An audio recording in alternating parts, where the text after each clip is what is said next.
நடிகர் கிருஷ்ணா அவர் நேற்று இரவு 9 மணிலேருந்து இன்னைக்கு காலைல 11 மணி வரைக்கும் நுங்கம்பாக்கம் காவல் நிலையத்தில் வந்து அவர்கிட்ட விசாரணை நடந்துட்டு இருக்குது. பிரசாந்த் பயன்படுத்தியதும் இருக்குது, அஜய் வாண்டியாருங்கிற நபர், அதுபோக ஸ்ரீகாந்த், கிருஷ்ணா இவர்கள் எல்லோரும் பயன்படுத்தியதற்கான எல்லா சாட்சியங்களும் இருக்குது. ஒருத்தன் பணம் தர வேண்டி இருக்குது, பணம் தாடான்னு கேட்டா இதை சாப்பிடுங்கன்னு சொல்லி லைட்டா ஒரு பழக்கத்தை ஏற்படுத்தி விடுறாரு. 2-3 முறைக்கு மேல் பயன்படுத்தும் போது எனக்கு நீங்க தாங்கன்னு சொல்லி அவரே வாங்கக்கூடிய ஒரு நிலைமைக்கு மாறிவிட்டேன், நான் அந்த டிராப்ல விழுந்துட்டேன் அப்படின்னு சொல்லியிருக்கிறாரு. ஸ்ரீகாந்த் என்ன தைரியத்தில் வந்தாரு அப்படின்னு சொன்னா, ஒரு 20 நாளைக்கு மேல இருக்கிறோம், பாய்ச்சி நடத்தி இப்ப போனா ஒரு பிரச்சனையும் கிடையாது அப்படின்னு சொல்லி தான் டெஸ்ட்டுக்கு வந்திருக்காப்ல. ஆனால் டெஸ்ட்ல பார்த்தோம் அப்படின்னு சொன்னா 40 நாட்களுக்கு முன்னாடி இருந்தது கூட அந்த உடம்புல இருக்கும், அவங்க பயன்படுத்துறது கூட. அப்ப கண்டுபிடிச்சிட்டாங்க. இதுல வந்து இந்த பிரசாந்த்ங்கிறவர் யார் அப்படிங்கிறது ரொம்ப முக்கியமான. இவர் அதிமுகவினுடைய ஐடி விங் ஒரு பொறுப்பாளராக இருக்கிறார், துணை செயலாளராக. ஆமா, துணை செயலாளராக இருக்கிறார். பொறுப்பில் இருக்கிறவர்கள் இப்படிப்பட்ட ஒரு கேவலத்தை செஞ்சிருக்காங்க.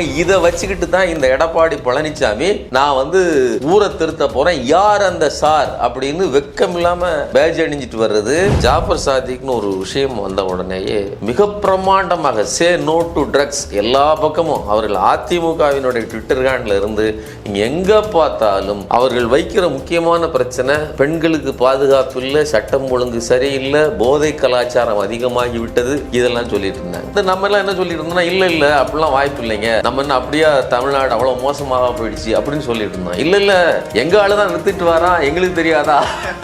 தனிப்பட்ட முறையில் எனக்கு தம்பி ஸ்ரீகாந்த் தெரியும். அவரு சிக்கிக்கிட்டாரு, பாவம் தெரியாம அவர் மாட்டிட்டாரு. நான் அவருக்காக வருத்தப்படுறேன். ஊர்ல எல்லாம் இதெல்லாம் நடக்குது, அவன்லாம் மாட்டல, இவன் பாவம் அப்படின்னு சொல்றது இருக்குல்ல, இது எவ்வளவு பெரிய நயவஞ்சகத்தனம். ஊர்ல இருக்கக்கூடிய திருட்டுத்தனத்துக்கும் அயோக்கியத்தனத்துக்கும் டிஃபெண்ட் பண்ணி பாதுகாப்பு கொடுக்கிற ஒரு வேலை. அப்ப நமக்கு என்ன தோணுதுன்னா, உனக்கு ஏதாவது பழக்க வழக்கம் இருக்குதா அப்படிங்கிற கேள்விதான் தோணுது. இந்த ட்ரக் மாஃபியா அதிமுகவினுடைய ஐடி விங் துணை செயலாளர் பிரசாந்துக்கு ரிவியூவர் பிரசாந்த் மிக நெருக்கமான நபர். பாண்டா. ஆமா, ஒரு ட்ரைப்ஸ் நேயர்களுக்கு வணக்கம். இன்றைய நிகழ்ச்சியில் நம்மோடு பேச பத்திரிகையாளர் சுமன் கவி அவர்கள் இணைந்துள்ளார். வாருங்கள், அவரோடு பேசுவோம். வணக்கம். வணக்கம். நடிகர் ஸ்ரீகாந்த் அவர்கள் வந்து கொக்கைன் பயன்படுத்தின வழக்கில் வந்து கைது செய்யப்பட்டிருக்கிறாரு. அதை தொடர்ந்து வந்து நடிகர் கிருஷ்ணா அவர் நேற்று இரவு 9 மணிலேருந்து இன்னைக்கு காலைல 11 மணி வரைக்கும் நுங்கம்பாக்கம் காவல் நிலையத்தில் வந்து அவர்கிட்ட விசாரணை நடந்துட்டு இருக்குது. அவரும் அதை பயன்படுத்திப்பார் அப்படின்ற ஒரு குற்றச்சாட்டு அவர் மேலே வைக்கப்பட்டிருக்குது. இதெல்லாம் வந்து அதிமுகவோட பிரமுகர் அவர்கிட்ட இருந்து தான் இவங்களுக்கெல்லாம் சப்ளை ஆகிருக்குது, பிரசாத் என்றவர்கிட்ட இருந்து தான் போயிட்டு இருக்குது. இது ஒரு பெரிய நெட்வொர்க்காக இருக்கும் அப்படின்ற அளவில் பேசப்படுது. நீங்கள் முதல் கட்டமாக இதை எப்படி பார்க்குறீங்க? முதல் கட்டமாக ஒரு நடிகர் பிரபல்யமார் அவர், அதுலேயும் ஒரு 2005 அந்த வாக்கில் வந்து ஆப்பிள் பெண்ணே நீ யாரோ அப்படின்னு சொல்லி இந்த பூமிகான்னு நடிக்கன்னு நினைக்கிறேன், அவங்களோட சேர்ந்தவர் ஆடுகிற ஆட்டம், அதெல்லாம் வந்து ரொம்ப ஒரு சாக்லேட் பாய், ஒரு பெண்கள் மத்தியில் ரொம்ப கனெக்ட் ஆகக்கூடிய ஒரு முகம், அழகான முகத்தை சேர்ந்த நல்ல பிரபல்யமான ஒரு நடிகர். அவர் இவ்வளோ பெரிய ஒரு இவ்வளோ ஒரு பெரிய விஷயத்தில் மாட்டிகிட்டு இருப்பார் அப்படிங்கிறத நினைக்கும் போது ஒரு சாதாரண மனிதனாக, ஒரு ரசிகனாக, மக்களில் ஒருத்தனாக யோசித்து பார்க்கும்போது ரொம்ப ஒரு வருத்தமான ஒரு சிக்கலான ஒரு விஷயந்தான்.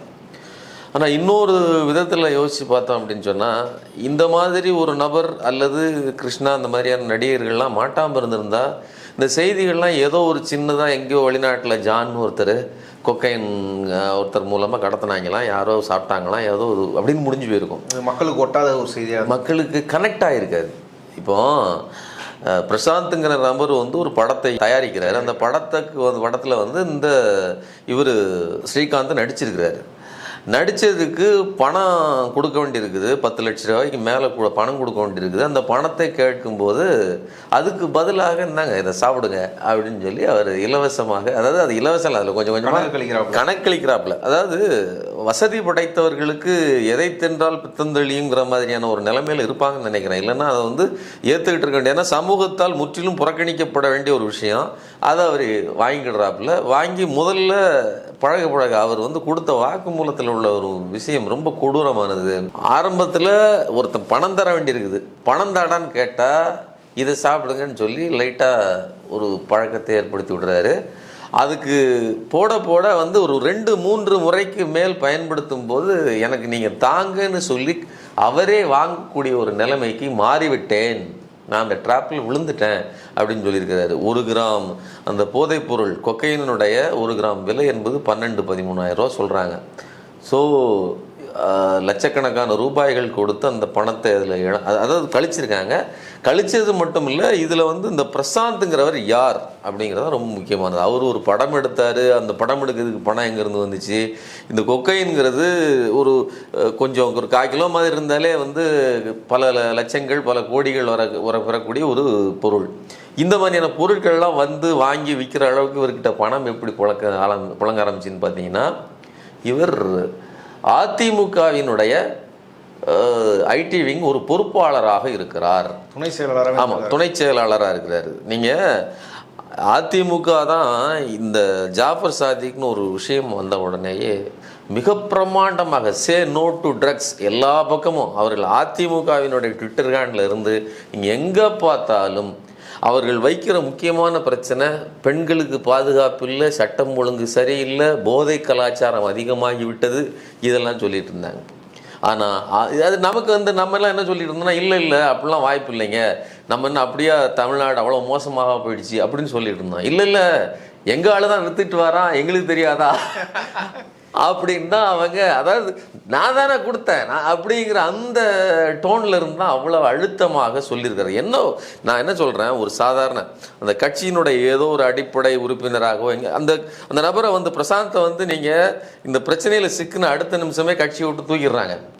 ஆனால் இப்போ கேள்வி என்னென்னா, அவர் தூக்குறது விஷயம் இல்லை, அவர் எவ்வளோ முக்கியமான பொறுப்பில் இருந்திருக்கிறார். சாதாரணமாக ஒரு சின்ன சின்ன பதவிகள் இருந்தாலோ இல்லை திடீர்னு வந்து சேர்ந்த ஒருவராக இருந்தாலோ அவரை பற்றி நமக்கு முன்பின் தெரியாது. இவர் ராஜ் சத்தியனோடு மிக நெருக்கமாக நீண்ட காலமாக இருந்திருக்கிறார். இன்னொன்று, சவுக்கு சங்கர் இதை புட்டு வைக்கிறாப்புல. 2015 இந்த தொடர்பு இருக்கிறது இவருக்கு, பிரசாந்துக்கு வந்து இந்த போதை விநியோகம் பண்ணி அதாவது இவர் ஒரே ஒரு சோர்ஸ் இவர் தான் அப்படின்னு சொல்லி அழுத்தமாக சொல்றாரு. தமிழ்நாட்டில் இவர் தான் அதை விநியோகமே பண்றாரு, மொத்த விநியோகம் பண்ணக்கூடிய நபர் இவர் தான் அப்படிங்கிறாப்புல. இவரை வந்து ராஜ் சத்யன்றவர் தான் ப்ரொடெக்ட் பண்ணியிருக்கிறாரு. அந்த பார்ல நடந்த சண்டை எப்பவும் இவர் தான் காவல் நிலையத்தில் போய் அவருக்கு ஆதரவாக பேசியிருக்காரு.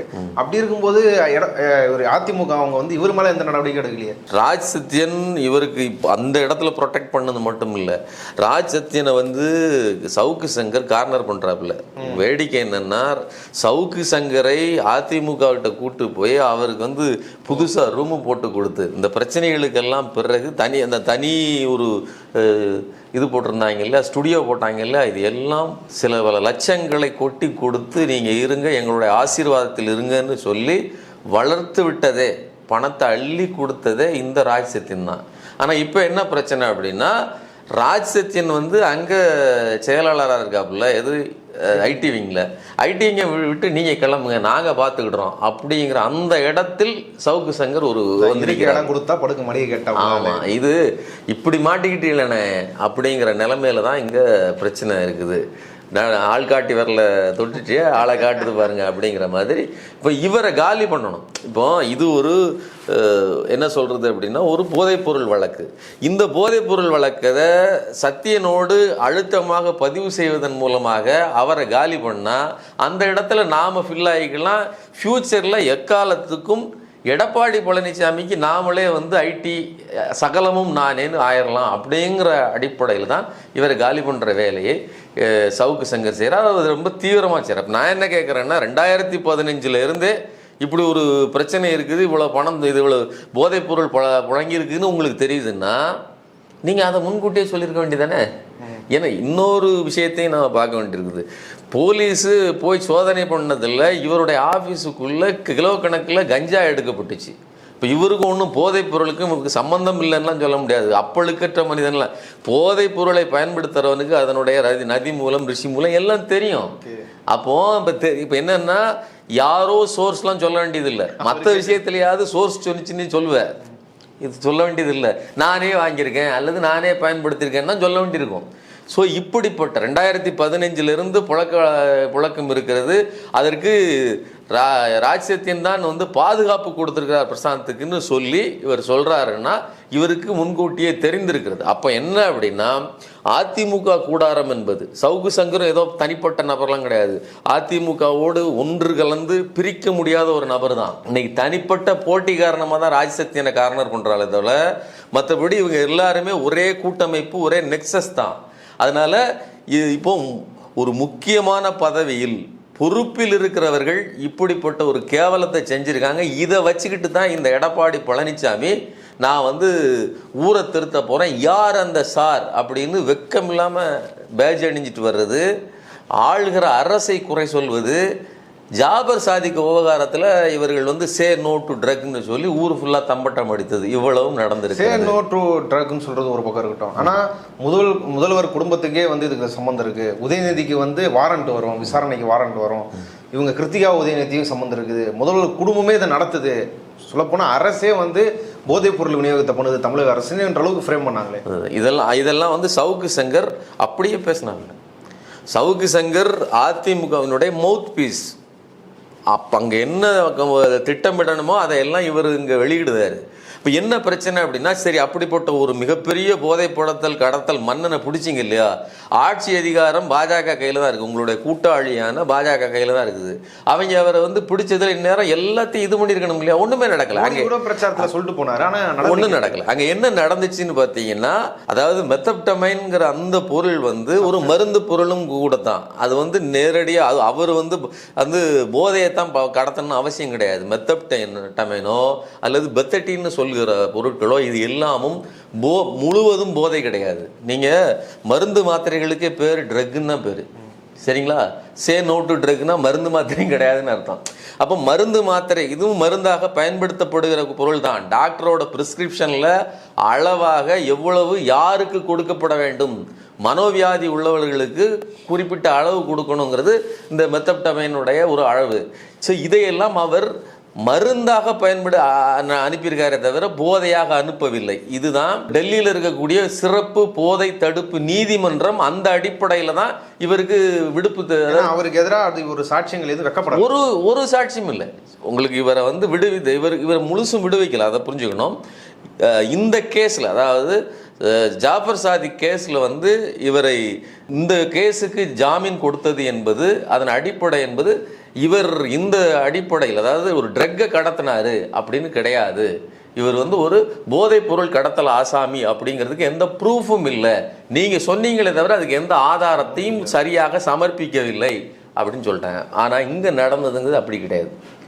அவர் ஒரு மருந்து வியாபாரி, மருந்தை விற்பனை பண்ணியிருக்கிறாரு. நீங்கள் ஒரு குற்றச்சாட்டை தூக்கி அவர் மேலே வச்சு இப்போ என்ன பண்ணிட்டு இருக்காங்கன்னு பார்த்தீங்கன்னா, அவர் திகார் சிறையில் வச்சுருக்காங்க.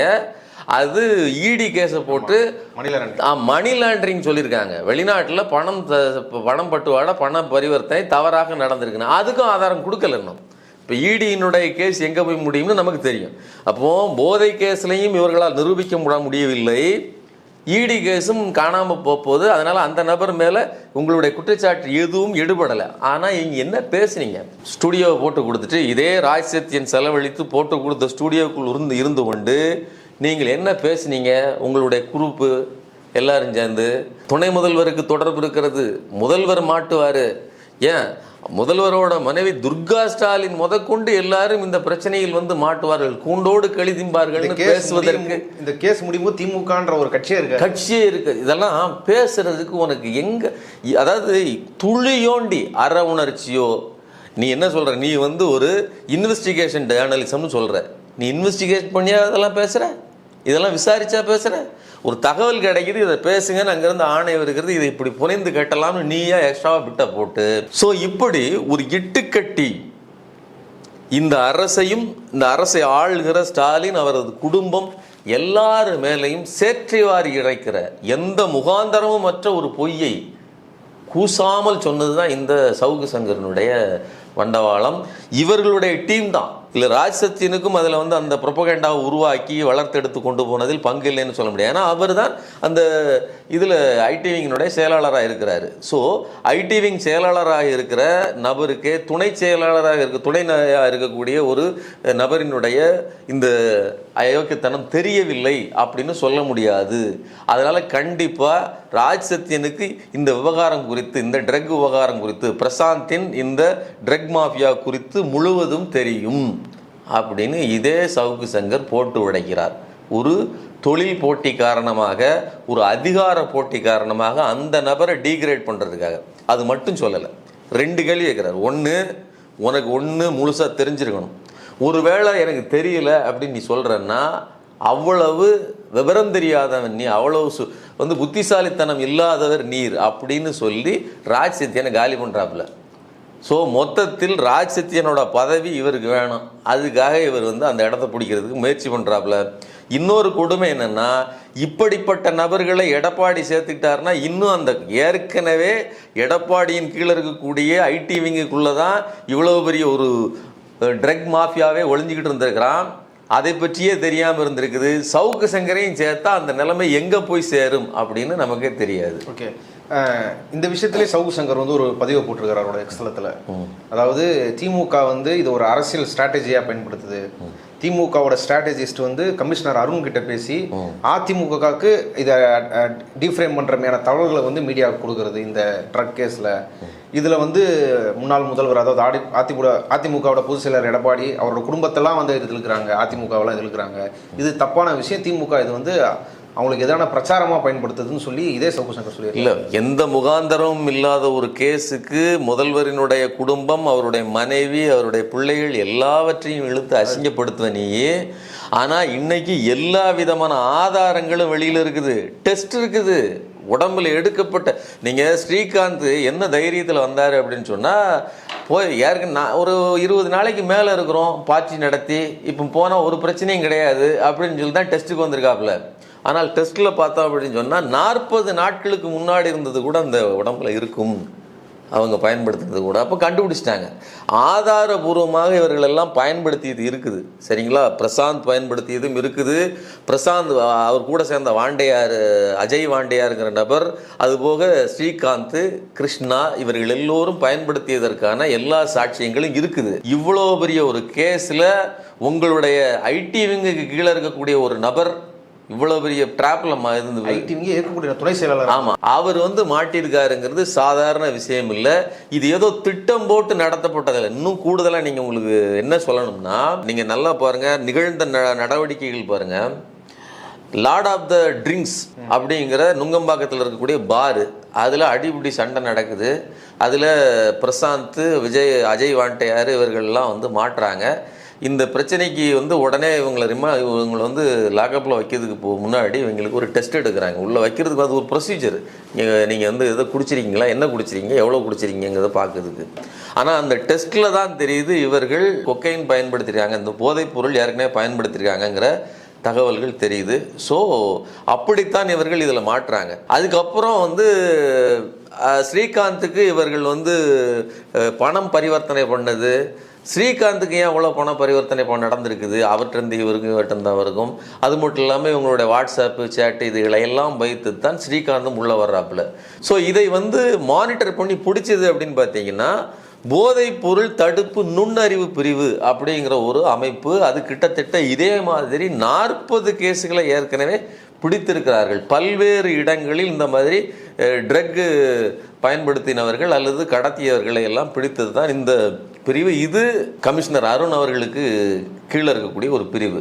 ஸோ இதில் அருண் திட்டமிட்டு இவர்களை ஃபோக்கஸ் பண்ணி பண்ணுறாரு அப்படின்லாம் கிடையாது. பல பேர் பிடிச்சிருக்காங்க. ஏற்கனவே 40 பேர், பல்வேறு குழுக்கள், பல்வேறு நபர்களை பிடித்து அவர்கள் மேல் இன்வெஸ்டிகேஷன் எல்லாமே நடந்துகிட்டு இருக்கு. அதில் ஒரு கேஸ் தான் இது. ஸோ இதை வெறுமனே, அதாவது அதிமுகவை ஃபோக்கஸ் பண்ணுன்னா உனக்கு அப்படிப்பட்ட ஒரு நோக்கம் உண்டு. நான் ஏன் சொல்கிறேன்னா, எந்த ஆதாரமும் இல்லாமல் நீங்கள் முதல்வர் குடும்பத்தை அசிங்கப்படுத்துவதற்கு ஒரு பிரச்சார யுக்தியாக பயன்படுத்தினீங்க நீங்கள். ஆனால் இங்கே அப்படி நடக்கலை. இங்கே முழுக்க பயன்படுத்தியதற்கான எல்லா ஆதாரங்களும் இருக்குது, டெஸ்ட் இருக்குது, எல்லாமே இருக்குது. முழுக்க இந்த அதிமுக கூடாரம் என்பது இந்த ட்ரக் டீலர்களுக்கு ஆதரவு அல்லது பாதுகாப்பு கொடுத்துருக்கிறது அப்படிங்கிறதுக்கான ஆதாரங்கள்லாம் தான் அடுத்தடுத்து வந்திருக்கு. இதை நான் என்ன கேட்குறேன், ஒரு 2 நாளைக்கு முன்னாடி பேசுகிற நீ இதே ராஜ் சத்யனை குறித்து இவ்வளோ விஷயங்களை பேசிட்டு இன்னைக்கு அப்படிலாம் இல்லைங்க. இது வந்து அதிமுக பொதுச் செயலாளர் எடப்பாடி பழனிசாமியை வந்து டீஃப்ரேம் பண்ணுற மாதிரி, அவங்க குடும்பத்தை எல்லாம் இழுக்கிற மாதிரி, ரொம்ப அசிங்கமாக பண்ணுற மாதிரி திட்டமிட்டு பண்ணுறாங்கன்னு நீ சொல்கிறேன்னா, அப்போ வந்து உனக்கு ஒரு இன்டென்ஷன் இருக்குது. என்ன அப்படின்னா, ராஜ் சத்தியனை வந்து அக்யூஸ் பண்ணணும், அவரை வந்து நீங்கள் காலி பண்ணணும். ஆனால் எடப்பாடியை பாதுகாக்க வேண்டும். ஏன்னா எடப்பாடிக்கு நான் இருக்கிறேன். எடப்பாடியை இந்த மாதிரியான விஷயத்திலிருந்து பாதுகாப்பதற்கும் புதிய ப்ரொபகேண்டாவை உருவாக்குவதற்கும் நான் இருக்கிறேன், இனிமே யாரையும் கிட்ட சேர்க்காதீங்கன்னு சொல்லி நீ நல்லவன் பேசும் போடுவதற்காகத்தான் இந்த அறிக்கையை விட்டுருக்குங்கிறது என்னுடைய குற்றச்சாட்டு. இந்த ஸ்ரீகாந்த் அவர்கள் வந்து கைது செய்யப்பட்டப்போ இது குறித்து ப்ரெஸ் மீட்டில் இவர் சீமான் அவர்கள் பேசும்போது அவருக்கு ஆதரவாக பேசுகிறாரு, அவருக்கு ஒரு பரிதாபப்படுறாரு. அதை எப்படி பார்க்குறது? ஊரில் எங்கெல்லாம் வந்து எவ்வளோ கேவலமான கேடுகட்ட ஒரு நிகழ்வெல்லாம் நடக்குன்னு வச்சுக்கோங்களேன், அந்த விஷயத்துக்கெல்லாம் ஆதரவாக ஒரு ஆள் பேசுவார் அப்படின்னு சொன்னால், துளியும் மனசாட்சி இல்லாமல் பேசுகிறாருன்னா அது இந்த சீமான் தான் பேசுவார். நீங்கள் வேறு எந்த பொம்பளை கேஸ் எந்த பிரச்சனை வந்தாலும் சரி, ஏன்னா ஊர் உலகத்தில் நடக்காதான் நடந்து போச்சு அப்படின்னு பேசுவாப்புல. ஸோ இதே மாதிரி தான் இந்த விஷயத்தில் பேசுகிறேன். நான் என்ன கேட்குறேன், ஸ்ரீகாந்த் விவகாரத்தில் ஸ்ரீகாந்த் மாட்டியிருக்கிறாரு அப்படிங்கிறது வந்து அவரே, அதாவது என்ன சொல்கிறதுனா, இப்படி ஒன்று நடக்கக்கூடாதுன்னா யாருமே நினைக்கிறாங்க. ஆனால் மாட்டிட்டாரு. அவருடைய உடம்புல டெஸ்ட் எடுத்து அதுதான் ப்ரூஃப் ஆகி போச்சு. இதுக்கப்புறம் வந்து ஊர் உலகத்தில் செய்யாதே செஞ்சுட்டாங்க, எல்லா பேரும் குடிக்கிறாங்க, நிறைய பேர் குடிக்கிறாங்க அப்படின்னு இது மாதிரி பயன்படுத்துகிறாங்கன்னு சொல்கிறதுங்கிறது, இப்போ ஒரு திருட மாட்டிக்கிட்டான், ஊரில் எல்லாரும் அங்கங்கே எங்கெங்கெல்லாமோ திருடிக்கிட்டு இருக்காங்க, இவன் மாட்டிக்கிட்டான்.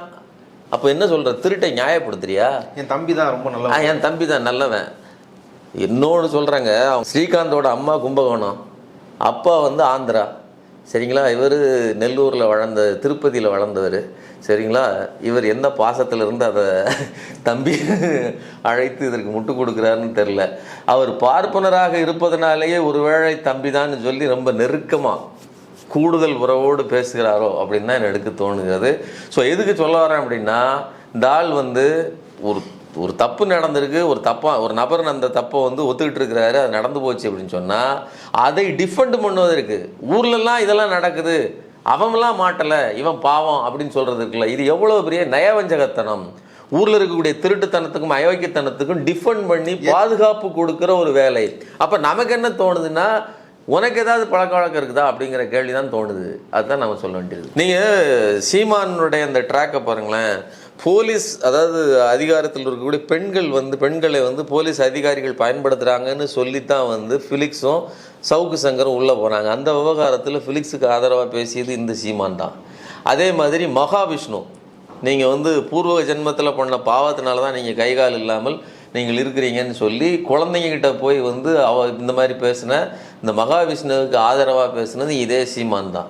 ஸோ ஒவ்வொரு பிரச்சனையிலையும் எவனாவது மாட்டிக்கிட்டு இந்த மாதிரி சிக்கலில் கிடக்கும்போது ஃபுல்லாக ஆதரவு தெரிவித்து பேசுகிற ஒரு நபர் இவர்.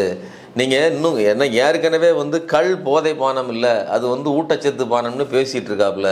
இன்னும் கொஞ்சம் விட்டோம் அப்படின்னு சொன்னால் நீங்கள் கொக்கைன் கூட ஒன்றும் போதைப் பொருள்லாம் இல்லைன்னு பேசுவதற்கு இருக்கக்கூடாது, அது ஒன்றும் என்ன, அது ஒன்றும் தப்பு கிடையாதுன்னு சொல்லுவதற்கு தயங்காத ஒரு நபர் தான் இவர் அப்படின்னு நம்ம சொல்லலாம். ஸ்ரீகாந்தை தாண்டியும் பல பிரபலங்கள் நடிகர்களாகவும் நடிகைகளாகவும், அது இல்லாமல் பெரிய செல்வந்தர்களோட மகன்களாகவும் அதாவது பிள்ளைகளாகவும் இருக்கிறாங்க அப்படின்னு சொல்லி ஒரு நெட்வொர்க் பெருசாக இருக்கும். இது ஒரு பெரிய நெட்வொர்க்னு சொல்கிறாங்களே, அதை எப்படி எடுத்துருக்கீங்க?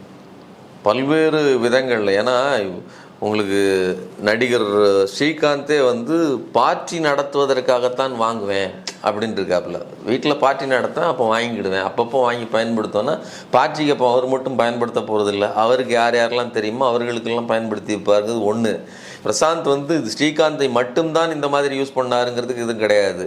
இன்னும் எத்தனை பேரெல்லாம் மாட்ட போகிறாங்க அப்படிங்கிறதுக்கு எந்த உத்தரவாதமும் கிடையாது. நீங்கள் சோசியல் மீடியாவில் பார்த்தீங்கன்னா பல்வேறு நடிகைகளின் பெயர்கள் வருகிறது. நீங்கள் அந்த ஷா, இந்த தா, இந்த இவங்க ரா எல்லாருமே வராங்க, சரிங்களா? ஸோ அதையெல்லாம் நமக்கு வந்து உத்தரவாதமாக எதுன்னு தெரியல. ஸோ சோஷியல் மீடியாவில் இருக்குது.